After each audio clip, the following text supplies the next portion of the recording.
Thank you very much. Namaskar, everyone. My predecessor, Raj from Suriname, has made my task much easier to represent Dr. Singh here because what he has told you about Suriname holds true for Guyana. But before I make that presentation on behalf of Dr. Singh, I want to challenge you, the Hindu businessmen in here from Bharat and from elsewhere. In Guyana, there are over half of the individuals in that country, the population, are of Indian descent, and of that, the majority of them, 45%, are Hindus. We went there in the 19th century. My great-grandfather left Guyana in 1888, and in the 4 or 5 generations since, we have established ourselves there. So between Trinidad in the Caribbean, Guyana, and Suriname in South America, we have about 2 million people of Indian descent, of which over half are Hindus.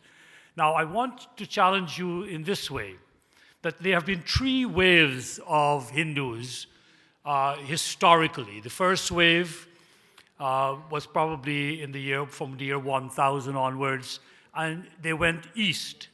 And that is how our civilization, our Hindu civilization, spread to what we call now Southeast Asia, through Cambodia, Thailand, East Indies. And who were those individuals that spread our civilization? They were business people. They were businessmen, possibly businesswomen, who went east and they made tremendous profits. But in doing so, they also held themselves out as Hindus, practiced their business as Hindus, did not go out and proselytize, but they changed those people, not by converting them, but by showing them how to be part of a superior culture. The second wave was to countries like Suriname, Fiji, South Africa, and elsewhere in the 19th century. And then, of course, in this last century, from 1965 to the West, to America and in UK. Myself, as a 4th-generation Indian from Guyana, went to the United States and went into business there, into law and what have you. But the point is, what I want to expose you to, that you have a golden opportunity that not many countries, that not many businesses that want to expand, that want to grow, that want to spread have.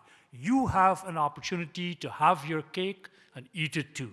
You have an opportunity to make money, but also to spread this great civilizational ethos that we have called Hindutva.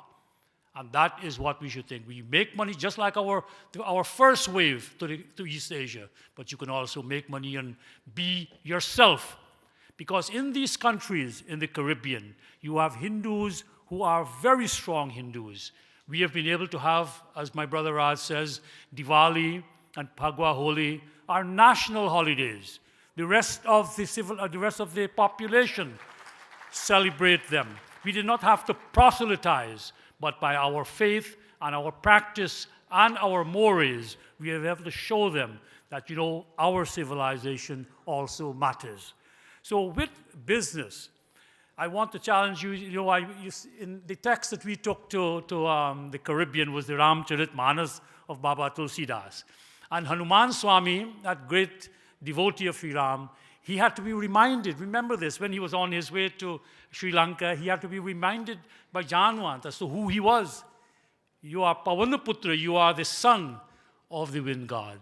And I want to remind you, you are the sons of those who once took over Southeast Asia, not by the force and not by the sword, but by your business acumen and by being Hindus. So I come now to some basic information, which basically will be a recapitulation of what Raj says, which is that Guyana presents tremendous opportunities. And the first one is, you might not think so, but you have to begin to think strategically.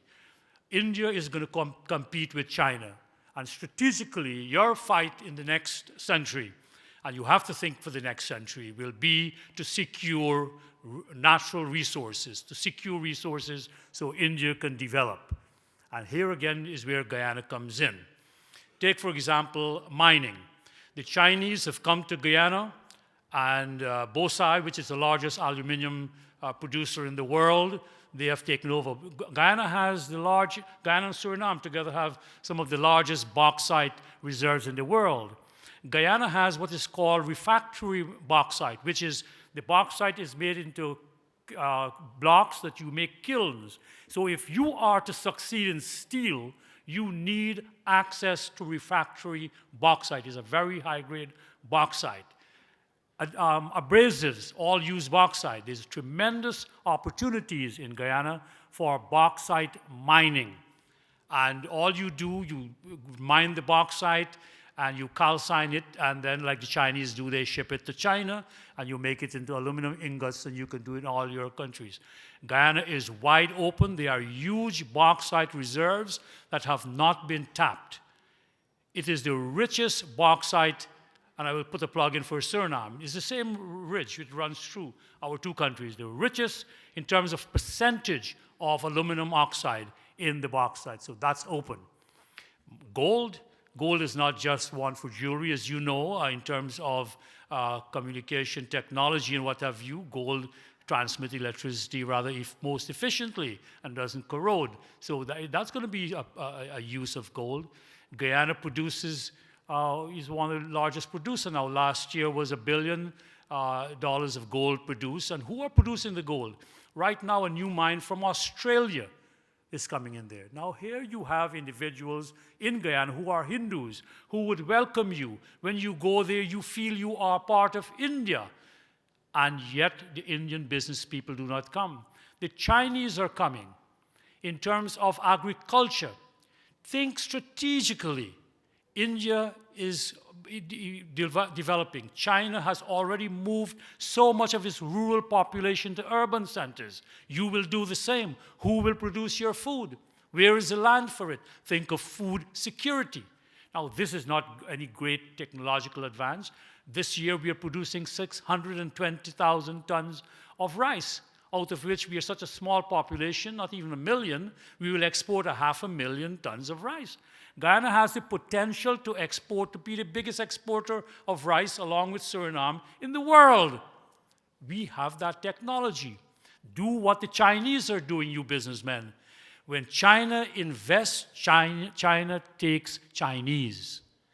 China takes Chinese to farm, whether in Africa or in Suriname. I went there and I was appalled last year. I go to vacation in Suriname. Suriname is a small country, 400,000, but there's already 10% of Chinese. Over 40,000 Chinese. They're not just taking over the businesses, the small businesses, they are taking over the country. China is thinking strategically. I challenge you, the businessmen from India. This is not any great, I don't want you to think of things that you don't know, intricacies like stock markets and all that. Fine, that's for the developed countries. You'll make money, but you can make money just in farming alone. To take these farmers, for example, from Punjab that I hear about, that the land is running out, the water level has dropped, you can't have that. Guyana will welcome them. The Chinese are getting immigrant visas for their people. They're coming into Guyana already. I'm talking of hundreds of thousands of acres of farmland that you can cultivate. The D.Y. Patil Group is the first Indian company that has gone in. I think they've gotten 68,000 hectares of land. There is forestry. Guyana is 83,000 square miles, of which 80%, like Suriname, is forest. Thousands of species that you can manufacture into any conceivable thing, wooden furniture, so much of the kind of wood, value added. This is not any great technology. You don't have to reinvent anything. Just come down with your medium-level technology and you can make real money because the markets are there. China has at least $5 billion targeted for investment in the region. Latin America is one of your largest growing markets. Brazil is a fast-growing economy, a member of BRICS like India. We, Suriname and Guyana, sits right on top of Brazil. As we speak, the contracts have been signed to connect Brazil with Guyana and Suriname in terms of bridges, in terms of roads. That's a huge market that Indian business people can tap into. Because Brazil, while Brazil is developed, that development is in South Brazil. The northern Brazil, which touches our border, is there on the developed portions. But it has great opportunities for you to get involved in at this early stage. I will tell you this, that you can enter as business people, you can enter into various stages of a business cycle. But when you enter from the ground floor, when you enter as the initial individual in that sector, then you have the opportunity for the largest returns because the competition is so much less. And this is what Guyana offers you, and I want to exhort you to think about it. So in terms of the actual investments, I would like to just talk a little bit from Dr. Singh's presentation that he just sent me some talking points here. We have talked about that there are a tremendous amount of incentives for investors.